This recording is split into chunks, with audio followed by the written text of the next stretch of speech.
Hey guys, welcome back to the channel. जिसका wait था आपको, ये वही वीडियो है। Yes, this is guess paper of MEG 8। और अब देखिए, अब बहुत सारे स्टूडेंट को लगेगा कि ये पेपर से पहले देखो, guest paper in the sense कि मेरे अकॉर्डिंग इस तरीके से क्वेश्चन आ सकते हैं।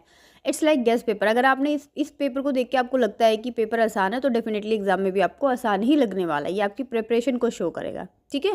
क्वेश्चन 1 है, what do you think by literature and politics meet in the writing of Kenya and Nigeria. Kenya और नाइजीरिया में लिटरेचर और पॉलिटिक्स दोनों मिले हुए हैं। किस तरीके से, वो आपको पता होना चाहिए, उसको आपको लिखना है। अच्छा, मैं एक चीज़ आपको और बता दूं कि जो पॉलिटिक्स होती है लिटरेचर में, उसकी जहाँ तक मेजॉरिटी ऑफ द राइटर्स जो लिखते हैं वो उसके फेवर में ही लिखते हैं। क्यों? ताकि उनका कंटेंट पब्लिश हो और उनको ज़्यादा फेम मिले, उनको अवार्ड्स वगैरह मिले। अगर वो अगेंस्ट में लिखेंगे तो ऐसा बहुत कम होता है। अब इसको डिटेल में आप कहाँ से करेंगे? अपनी बुक से ही करेंगे। क्वेश्चन नंबर 2 देखिए, 3 इंपॉर्टेंट हिस्टोरिकल मूवमेंट्स की बात की है जो कि कैरेबियन कल्चर में हुआ। क्वेश्चन 3 है, locate Patrick White position inside and outside in both Australian and cannon.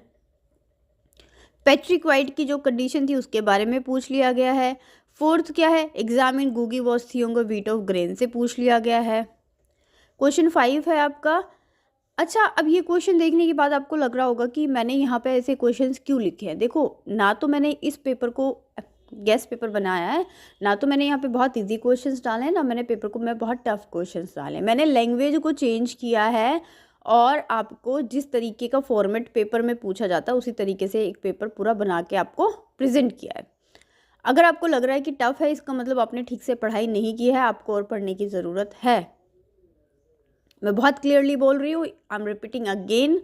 और जिन स्टूडेंट को लगता है कि मैंने जानबूझ के इसको टफ बनाया या बहुत आसान, और जिन स्टूडेंट को इजी लग रहा है, इसका मतलब ये है कि उन्होंने पढ़ाई अपनी बहुत अच्छे तरीके से की है। क्योंकि मैंने पेपर को मॉडरेट बनाया है, ना टफ है ना इजी है पेपर में। इससे आप ये कह सकते हैं, अगर ये आपको आसान लग रहा है तो पेपर में डेफिनेटली पेपर आपको आसान लगने वाला है।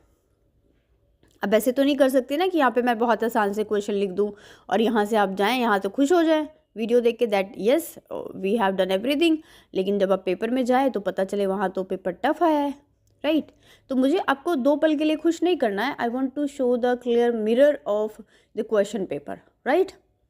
क्वेश्चन नंबर 5 है, critically examine the manner in which irony and humour. Irony और ह्यूमर पे बार बार क्वेश्चन पूछ रहा है मिस्टर विश्वास से, इसको आप कर लेना। नेक्स्ट है डायरेक्ट बॉलकोट की पोइट्री से क्वेश्चन है। क्वेश्चन 7 दिया है मैंने मंडाला से, कि क्या सिंबलाइज करता है। जो सॉलिड मंडाला है वो उसके मिथ्स और सिंबल से रिलेटेड। क्वेश्चन 8 है, थमेटिक कंसर्न लिखना है स्टोन एंजल से। थमेटिक कंसर्न किससे लिखना है? स्टोन एंजल से। सो ये आपका गेस्ट पेपर था। मैंने वीडियो को बहुत लेंदी नहीं किया है, आई होप आपका हो गया होगा। देखो, ये क्वेश्चंस मैंने आपके साथ डिस्कस किए।